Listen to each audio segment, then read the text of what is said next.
fechadas. Por palavras, entendam também expressões. Palavras fechadas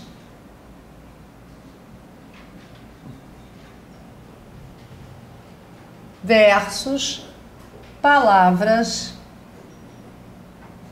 abertas. Isso aqui a gente vai buscar nas alternativas, tá, lindos?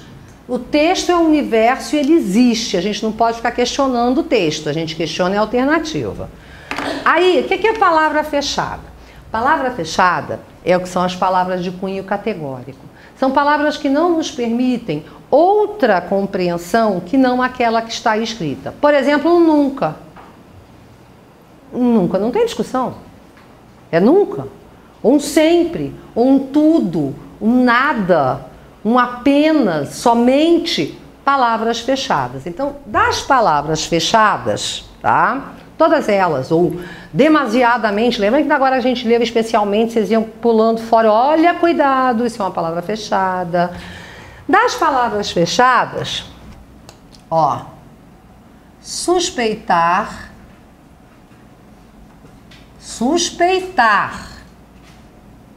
de erro na alternativa. Ah, mas por que eu não posso dizer que está errado? Vai que também tem no texto a palavra fechada. Pode ter, né? E das palavras abertas, suspeitar de acerto na alternativa. Mas eu exemplifiquei para vocês algumas palavras fechadas, mas não exemplifiquei palavras abertas. Palavras abertas são as hipóteses. Tipo, poderia, a gente já viu, né? Olha aqui, iria, futuro do pretérito. Tipo, alguns, em vez de todos. Ainda, pode ser, em vez de deve ser, em vez de é, a gente viu também da agora. Pode no lugar de deve. Talvez no lugar de um sempre. Mas, por favor, não confundam sim e não com palavras fechadas ou abertas. O não, lembra, é um adjunto adverbial, um advérbio. Por conseguinte, faz parte do verbo. E a gente carrega junto a expressão. Da mesma forma que um sim. Sim e não entram aqui. Sempre que eu tento definir... Ficou claro isso para vocês, turma, por enquanto? Sim. Sempre que eu tento definir palavra fechada, porque isso não é uma nomenclatura gramatical, eu me lembro de um sujeito que foi pintar as paredes da minha casa. E ele não gostava de tratar comigo, não. Aquelas machistas, sabe? Então ele falou, não, você pode deixar, quando seu marido chegar a gente conversa. Comigo não rolava papo. Mas também não estou aí para discutir com o cara e mudar o pensamento. Um senhor. Aí um dia eu cheguei, ele estava pintando a parede em torno do espelho de luz. Em vez de ele tirar o espelho de luz, ele pintava em volta. Obviamente, estava ficando uma lambança. Aí eu falei para ele, mas seu fulano, você não vai tirar o espelho de luz? Ele disse, não precisa, porque depois eu passo um pincel, não sei o quê. Aí ia ficar tudo ao contrário, né, gente? Ia ficar... Quer dizer, na minha cabeça, porque para mim é um detalhe importante. Aí eu comecei a dizer, não, mas eu queria assim... Ele falou assim, dona Tereza, falar uma coisa para a senhora, que nessa vida, eu sou bem mais velha que a senhora, para a senhora aprender. Tá. Tem umas coisas que são assim, não são de outro jeito, e de outro jeito não podem ser. Então isso é... Tá, mas não fiquei irritada, absolutamente, era o jeito dele. Não, querido, é assim, não é de outro jeito, e de outro jeito não pode ser. Meu marido chegou, ele se acertou com meu marido, tirou o espelho de luz, o negócio era comigo. Porque tratar com mulher não é para fazer essas coisas, né? Vai trabalhar, vai para a cozinha, só faltou me dizer isso. Bom... Vai cozinhar que você sabe mais, né? Mas aí é muito antigo ele. Então, Então, assim, ó, a palavra fechada, gente, é daquela maneira, lembra da parede, não é de outra e de outra não pode ser. É aquilo ali e acabou. E as hipóteses são as possibilidades. Vamos aprender não, né? Vocês chutam quando estão fazendo prova? Não chuta? Claro que chuta, né? Bom, um jeitinho de chutar. Como é que vocês chutam? Conta pra mim. Assim, como é que é uma epifania? Se arrepia quando vê a letra? Como é que funciona? A letra que tem menos. Hã? A letra que tem menos. A letra que tem menos no gabarito. Isso já foi um dia, não é mais não, tá? Sim, porque claro que o examinador ficou esperto também, né? Se a gente é, ele também fica. Só dessa forma? A mais simpática, essa é outra. Viu? Ai, gostei de você. Eu te olhei e fiquei apaixonada, é essa. Tem gente que marca C de certo, D de Deus, né? Umas coisas assim, esotéricas, né? Tem de tudo. Outro dia aqui na casa, não me lembro em que curso foi, não sei, acho que foi aqui na casa, que uma menina falou assim, ai, Sora, eu chuto com a estrela. Como assim? Que é assim, que ela desenha, eu ria de me matar, e ela também. Ela desenha uma estrela e coloca as letrinhas. Sobre a estrela, claro que está no papelzinho, ela põe a caneta e gira. Gente, mas essa é uma fórmula tão boa quanto simpatia, quanto ser de certo, D de Deus. Mamãe mandou bater nessa daqui. Quer dizer, qualquer uma serve. Tem um jeitinho para chutar que pelo menos é em direção ao gol do adversário e não em direção ao nosso gol. Que é assim, ó. Aí vocês já usaram todas as técnicas e continuam, já estão babando. Já começou a babar, a hora do pânico já. Ou ainda, acabou o tempo e o fiscal maldito se aproxima a passos lentos, um monstro, e você faz assim. Tá. E você tem que chutar, que você não vai conseguir fazer mais pesquisa nenhuma. Então, gente, tô falando assim, nessa prova que eu fiz, eu não precisei chutar, mas se eu precisasse chutar, eu faria isso, tá? Nessa prova última que eu fiz. Porque era de português e de redação e de legislação e da educação, aí é minha obrigação saber. Bom, como é que a gente vai fazer? A gente vai chutar como ruins, ou seja, suspeitar do erro, todas aquelas, e vou cortar fora, que tem palavras fechadas. E vou ficar com a que tem palavra aberta. Pelo menos é uma técnica de chute. Vou chutar, porque eu não estou entendendo, porque eu não tenho mais tempo. Tem palavra fechada? Foi. Tem palavra aberta? Pode ser essa aqui. É uma forma de chutar. Menos ruim do que C de certo e D de Deus, vai dizer, né? Porque a gente pode ser A de amor também. Que é bacana amor também, né? Isso aí, ó. B de baixinho. Bom, aí... Não me lembro nada com B. Então, é uma forma. De vez em quando as questões são mal feitas. E infelizmente isso acontece de monte. Mas nesses momentos é bom para nós. Porque aí o examinador com preguicinha faz assim, ó. Uma com palavra aberta e 4 com palavras fechadas. Tá. Corre para o abraço, né? E geralmente é por aí. Mas não faz isso, pelo amor de Deus, se tiver tempo. Isso aí é para a hora do espanto, que eu estava dando aula aqui na casa e um menino sentado ali, naquele canto, me disse assim, então nunca mais vou ler o texto, não seja louco. E o outro me perguntou, estatisticamente, qual é a possibilidade de acertar chutando assim? Sei eu, meu filho, isso é chute, né? Não é estatística, não. É chute. Ó. Aí, sabe o que eu fiz? Eu separei por classes gramaticais, as categóricas. Advérbio, artigo, e fui separando dessa maneira. Mas vocês sabem que isso não ocorre assim, né, gente? Vem tudo misturado.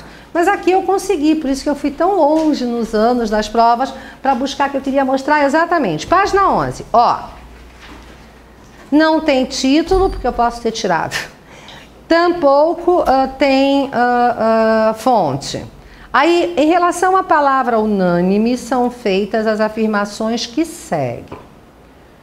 Vamos ler a frase do unânime. É unânime que a etiqueta contemporânea é bem mais simples.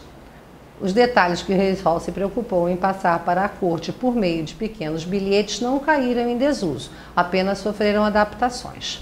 Na frase em que está inserida, expressa a ideia de que apenas uma pessoa, no caso Fábio Arruda, conclui acerca da simplicidade da etiqueta contemporânea. Mesmo sem ler o texto, essa alternativa nos faria suspeitar de que ela está errada? Por quê? Por causa do apenas. Então essa a gente já ia cortar fora. A gente estava chutando, tá? Agora, na prova. Introduz na frase a ideia de consenso em relação à afirmação de que a etiqueta contemporânea é bem mais simples. Essa aqui tem alguma palavra restritiva? Sim ou não? Não, né? Não tem. Aí alguém podia dizer assim, ai Tereza, mas e o mais? Mas é bem mais, não é que seja, é uma maior do que a outra, é relacional. Deriva de duas outras palavras, e ânimo, constituindo-se, portanto, em palavras cognatas. Unânime, unanimidade, deriva de e ânimo? O que significa unânime? O que significa unanimidade? Todo mundo, né? Unânime é todo mundo, se trata de um consenso. E aí, como é que unânime, que é todo mundo, vai derivar de Unânime deriva de unanimus, em latim. Até se a gente quisesse inventar uma historinha, eu podia inventar para vocês, sim, mas aí ânimo significa alma, porque ânima é alma em latim, é uma alma. De qualquer forma, mesmo que eu chegasse a essa maluquice, tá? Ânima é alma. Mesmo que eu chegasse a essa maluquice, que eu inventasse isso aqui bonitinho agora, as pessoas gostam de inventar a história das palavras, né? De qualquer forma era e unânime é todos. Todos eles. E o que é a palavra... Ficou claro, linda? Você está fazendo assim. Não? Amiga, tá ok? Tá. E outra coisa que tem aqui. Então, essa terceira a gente risca, mas aí eu queria perguntar para vocês, o que é a palavra cognata? Não? Era isso? Você estava assim? Então, me pergunta. Viu? É uma pena, né? Latim faz falta. Cog é proximidade, nato é nascido. Então, isso aqui é uma palavra cognata que pertence à mesma família. Mesmo radical, por exemplo, sol e ensolarado. Tempo e atemporal. E são palavras cognatas, nasceram pertinho uma das outras. Então, pior, né, gente? Unânime é de todo mundo, não vai ser de então não tem nada de cognato, não tem nada de pertinho aí. Mesmo sem ler o texto, acabou a prova, tá? O fiscal já vai pegar. O que a gente marcava sem ler o texto? Brasil. E tá certo, porque, na letra B introduz na frase a ideia de consenso, unanimidade é consenso. De novo, olha que coisa boa. Com é companhia, senso, juízo, que as pessoas fazem a respeito das coisas. Então, é o mesmo juízo, um em companhia dos outros, tá? Agora, um texto, imagina vocês chegando à prova e se deparando com esse texto. Em coluna. Viu porque que eu disse para a gente não ler de largada? Angustia. Aqui tem os artigos, gente, tá? Viu que tem númerozinho? A gente vai observar a existência dos artigos da questão 7, lembra que eu falei lá no início da aula? Que eles são totalizantes? O e o a, os e as. Mesmo para a aula de Zambelli, lembra disso? Tudo em língua tem um paro positivo. Tudo. É binária, tá? É por isso que é fácil. Se tivessem dito pra gente desde sempre que era assim. A estrutura da língua é binária. Se eu tenho o a, os, as, que dão a ideia de totalidade, que podem dar ideia de totalidade, são os definidos, e uns e umas dão ideia, são fechadas ou abertas? Uns e umas. Fechada? Se o OA, os as, totalidade, fechada. O oposto, que é o indefinido, uns e uns, fechado ou aberta? Aberta. Então é sempre assim, ó, sempre tem o seu par opositivo. Se uma fecha, a outra abre. É sempre assim. Então, de repente, a gente pode estudar uma coisa só e trabalhar por eliminação, ok? Bom, vamos ver essa aqui. Nos segmentos, direto, texto, 0 hora, clique RBS. Vai com Deus, querida, fica à vontade. Cultura e lazer. Então, já sei que vou falar de cultura do Rio Grande do Sul. Tá ali, acho. E é uma notícia. Ai, que bom, não preciso nem pensar. Tá tudo lá escrito embaixo. Um passeio carioca pelos cenários gaúchos. Ai, que bom, já sei que tem o cenário gaúcho, mas com o olhar de um carioca. Um passeio carioca pelos cenários gaúchos, quem escreveu foi Patrícia Rocha, tá dominado. Nos segmentos, Gramado e na Porto Alegre, os artigos, ó, precedendo os nomes das cidades, remetem a uma realidade diferente daquela em que essas cidades estão. Certo ou errado? Volta ao texto, gente. Procura direto onde que tem esses segmentos. Agora eu não estou fazendo com vocês. Agora a prova começou e a gente não está correndo.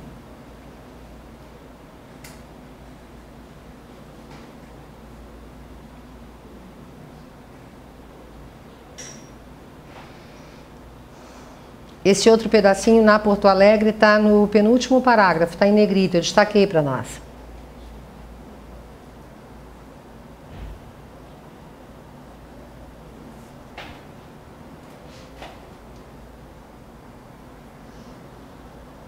Quando o carinha fala assim, ó, é Gramado sim, mas Gramado recriado em riqueza de detalhes.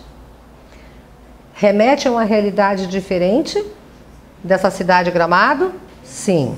Agora vamos para na Porto Alegre, lá embaixo. Lendo sempre a frasezinha que vem antes. Não haverá tomadas gerais da cidade cenográfica, apenas planos mais fechados, intercalados com um extenso banco de imagens registradas nas locações reais, quando também foram gravadas cenas em cartões postais gaúchos. Na Porto Alegre do Projac, é uma realidade diferente? Sim. Então, essa primeira está verdadeira por causa dos artigos. Agora vamos para outra afirmativa. E a gente já cortou a D e a E, né? Cortou fora. O pronome você, já destaquei, indica que nesse trecho a autora do texto dirige-se diretamente ao leitor, provavelmente a fim de que esse possa inserir-se dentro do cenário que está sendo descrito e visualizá-lo melhor. Vamos ler, está destacado. Na Porto Alegre do Projac, você passa por ruas como a Fernando Gomes e desfila pela mistura do clássico e do arrojado nas fachadas da Padre Chagas. Esse você somos nós, os leitores? É uma referência a quem está lendo? Sim. E gente, aí é sempre, tá? Pode responder com certeza sempre. Sempre que o autor do texto usa a primeira pessoa, nós, quando ele usa o plural, nós, ou o verbo no plural, tá? Vivemos em uma sociedade cruel, ele está se referindo a mim também, a leitora. E o que é que ele quer com isso? Exatamente o que está dizendo aqui. Nos aproximar do fato, nos aproximar do cenário, quer cooptar a minha anuência. Ele quer que eu concorde com ele, tá? É para eu concordar. E quando ele usa pronomes tipo você, provavelmente você, a despeito de esse ser um texto escrito aqui no Sul, o você é mais universal, ele quer exatamente isso, ó. Vem comigo, acredita em mim. A resposta é sempre essa, pode acreditar. Para isso que se usa pronomes que falam diretamente com o leitor num texto.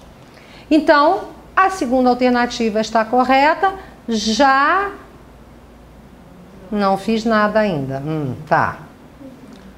A telenovela de que o texto trata ambientada em Gramado e Porto Alegre, tem cenários que reproduzem fielmente e com preciosismos de detalhes bairros, ruas e estabelecimentos dessas cidades. Falso ou verdadeiro? Falso. Qual é a palavra? Fielmente. Além do que a gente acabou de fazer da verossimilhança, né, gente? Não é fiel, é aquilo que se aproxima da verdade. Aí, então, acabou. Cheguei à resposta. Maria Tereza, tu acha que... tu acha? Então, a gente, para responder, a gente analisa e vê que quando tem essa direto no texto, não precisa nem ler o texto, a gente só lê a palavra. Perfeito, é isso aí. Vou repetir o que a colega falou. Ela perguntou se eu achava que quando tem essas... Qualquer questão, tá, querida? Qualquer questão. Agora, assim, ó, você explicou, e é sempre bom quando vocês recriam a minha explicação de outra maneira. O que eu sempre falo é exatamente isso que você está dizendo agora. Não é preciso ler o texto inteiro. A gente vai na alternativa, vê o que... Pega as palavrinhas e procura direto no lugar onde estão as palavrinhas que a gente acabou de ver. E discute naquele... o texto é um puta universo. E a gente erra justamente por isso, porque a gente quer abarcar todo ele naquele exato momento. E o examinador quer só um pedaço. Por isso que não adianta a gente ler a alternativa e ficar no texto. Vai no pedaço. No final da prova, você vai ter lido o texto todo, com certeza, de tanto ficar indo e voltando para procurar os pedacinhos. Aí você vai organizar na sua cabeça, porque não tem nenhuma criança aqui que não saiba, o início qual era. Eu sugiro que nunca se leia o texto todo na largada, por isso atrapalha. Vai dizer, não sei vocês, comigo é assim, informação demais me atrapalha. Me diz uma coisa de cada vez que... Tá, pode dizer duas. Mas me diz uma coisa de cada vez que eu gravo mais. E eu acerto mais. Um texto, gente, olha aqui, olha o tamanho desse texto. Imagina ler a cada vez que pedissem para eu analisar. Vai na boa, vai na certa. Até porque pode ter um parágrafo que afirma algo e depois ele no meio prova o contrário e no outro parágrafo ele contraria aquela ideia. Pode acontecer de um parágrafo ser do sim e outro parágrafo ser do não. Então, lê exatamente onde tem a expressão. Tem no parágrafo 2 e no parágrafo 3. Vou ler o 2 e o 3. E era isso. Tá? Então, chegamos à resposta. No meio do caminho, não foi necessário nos aprofundarmos mais. Haja vista que fechou ali na letra C. Porque a terceira alternativa é errada. A quarta, desculpe. Eu só estou lendo uma coisa aqui. A quarta alternativa, dá uma olhadinha aí, a maluquice. Sempre tem umas maluquices. Que é porque a novela é ambientada aqui, os gaúchos vão gostar muito, né? Por favor. Nada a ver. Bom, agora, gente, tempos verbais, tá? Como a gente já trabalhou duas questões de tempos verbais, essa aqui, a gente já trabalhou, lembra que a gente já trabalhou duas, que eu já mostrei para vocês antes, que eu mostrei inclusive os verbos? Essa aqui eu vou deixar para vocês fazerem sozinhos. Olha só o que eu vou sugerir. Eu sei que vocês não têm muito tempo, eu sei que vocês estão, enfim, se esforçando, eu sei tudo isso, tá? Mas eu pediria que tem de ter um momento para vocês fazerem sozinhos e depois falarem comigo, a gente vai se encontrar. Por que precisa desse momento? Já passaram por uma situação que é assim? Na aula a gente faz com o professor e é tudo tão simples. Aí a gente vai para casa. E aí em casa parece que a gente caiu do berço, porque foi tudo embora. Né? E não funciona. Então eu preciso que algumas vocês façam sós para aplicar a técnica ou não, para ter dúvida ou não e poder responder para vocês depois. Então já tem duas para a gente fazer em casa. Uma é essa aqui dos tempos verbais. E por que não vira a página comigo? Não, segura. Está aqui dizendo que é possível inferir, não é? Eu sublinhei isso. Isso aqui não vinha assim não. que é inferir, gente?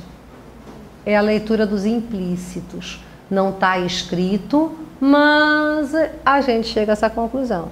Tipo, olhamos para o céu agora e vemos nuvens carregadas. Podemos inferir o quê? Que vai chover. Não em Porto Alegre, claro. Mas, enfim, se estivéssemos numa terra normal em termos climáticos, nuvem preta. E tá com nuvem mesmo, por isso que eu falei. Nuvem escurinha. Oba, vai chover. Isso é uma inferência. Eu não estou vendo a chuva, né? Um monte de passos, marcas de passos pelo chão, aqui nesse chãozinho branco. O que a gente pode inferir? Que alguém caminhou aqui nessa sala com um sapato sujo. Posso inferir que é um homem? Assim, as pegadas eram grandes. Posso inferir que é um homem? Não, tem mulher com pé grande. Não pode. Ah, não, mas tinha uma marca de saltinho. Posso inferir que é uma mulher? Perigoso, homens também podem usar salto. Pode tudo hoje, gente. O colega ali não concordou comigo. Tá, não, mas não pode? Não pode botar saltinho? Pode. Não, eu digo que eu já imaginei. Olha, sim, explane. Venha. Não quero usar outra palavra. Fala, linda.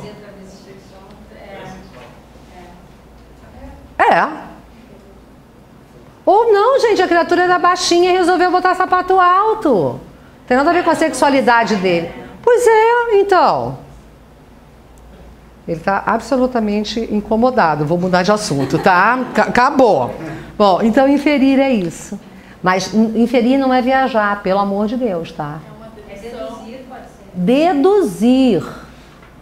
Porque tem uma pista, tem pistas para você deduzir a coisa. Não é assim, ai, eu acho, não tem nada a ver com o que eu acho, tá? É um cara que eu estudei inferência, vira e mexe eu releio, porque ele tem outros artigos, o sobrenome dele é muito interessante, tem tudo a ver com a teoria dele, o sobrenome dele, ele daqui não, ele é americano, o sobrenome dele é Fish, e ele tem a teoria da pescaria, que no texto a gente, tudo a ver, né? Assim, no texto a gente pesca as coisas, mas a gente só pode pescar o tipo de peixe que tem no texto. Mais ou menos como se agora, vamos pescar, vamos. Dei esse negócio, vamos pescar, vamos. Aí a gente ia ali para o Arroio Dilúvio querendo pescar salmão. Ia pescar cocô. É possível. Ou pneu. Sofá.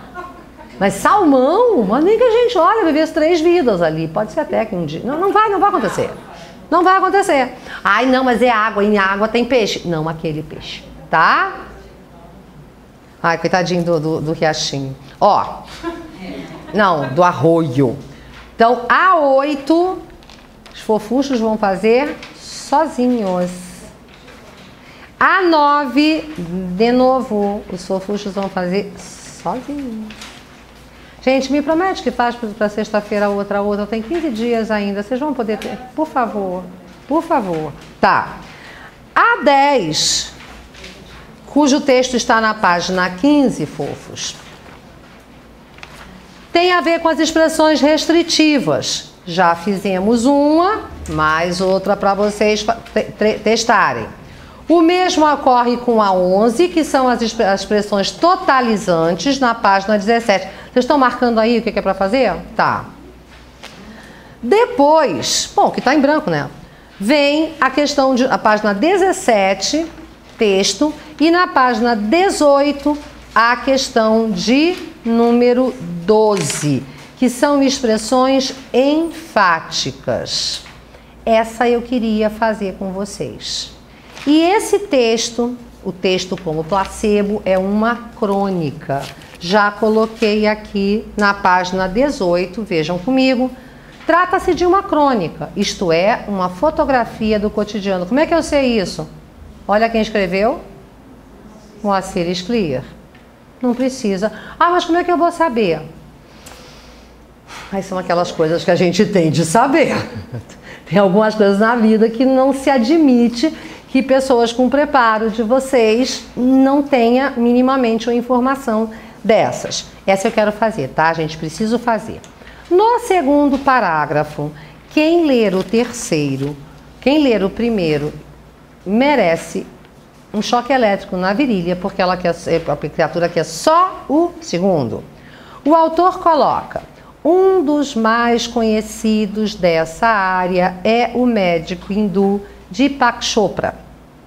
Pelas informações contidas nessa frase, viu que é nela?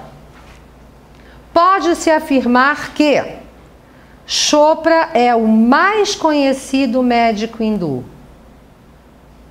Sim ou não? Não. Qual é a palavra? Lembra que a gente está procurando... Mas lembra que a gente está procurando palavra enfática?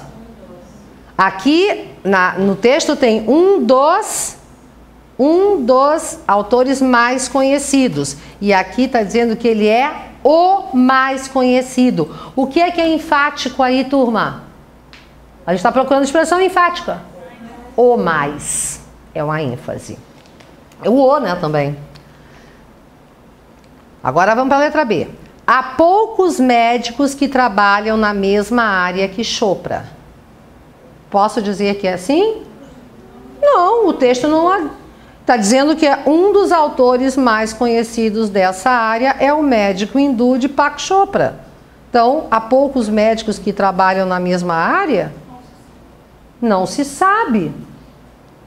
Inferência equivocada. Isso é inferência.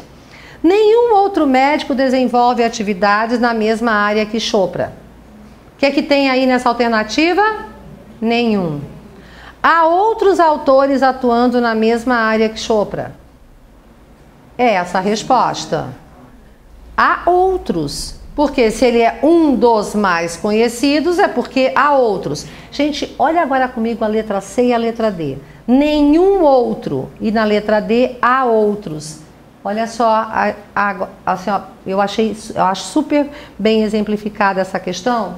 Palavra fechada, nenhum outro, e palavra aberta, há outros. Essa é a diferença clássica entre aberto e fechado, tá? E outra coisa que eu achei é que é sobre essa frase. Perfeito. O colega pegou bem o espírito da coisa. Espero que todos também tenham pego. Nunca mais eu leio vocês. Oi? Nunca mais eu leio. Ele mandou falar dessa frase. Ele mandou a gente analisar essa, não é para ir para outra. Vai errar. Não quero, mas vai. Então, pegou bem o espírito, assim, é para ir no que estão mandando fazer. A gente tem uma mania tão grande de inventar moda, vai dizer, né? Teimoso, isso aí. Tem sites que dizem assim: o aluno deve ler o texto de 2 a 3 vezes antes de começar a prova. Eu acho que é concorrente que coloca isso lá. Tá? E se diz professor. Não sei, mas eu devo ter, porque eu tenho mania de... E tem vários que falam. Não estou dizendo que... Isso é do colégio também, né? É, também. Ai, não eu. Eu não tô... Eu fiz há 100 anos atrás. Acho que há 100 anos Não. Ensinavam sim. Leia. Não, a gente tem que ler, mas não na prova, é outra hora. Vamos ficar lendo, sai, acabou o tempo, mas estava lendo. Bom, olha só a letra E. Todos os autores, assim como Chopra, são médicos. Todos? Olha a totalização aí. Aí, gente, na página 19, temos a inferência, que acabamos de ver. Mas eu já vi que terminou o tempo e tem uns que estão fazendo assim, né? Terminou. No meu relógio, de vocês não? Passaram-se 5. Ah, tá. Eu achei que eu tinha estourado e quando for assim vocês têm que me avisar. Eu vou parar aqui, tá? Porque essas questões de inferência, de extratextualidade, eu quero trabalhar, eu não estou correndo, com mais profundidade com vocês. Então, ó, tem tema para casa. Não é para espiar lá na página amarela. Não falcatruem. Mas tem de me dizer: Tereza, tive dificuldade assim, assado, lá no dia 21, então, quando a gente se encontrar, tá?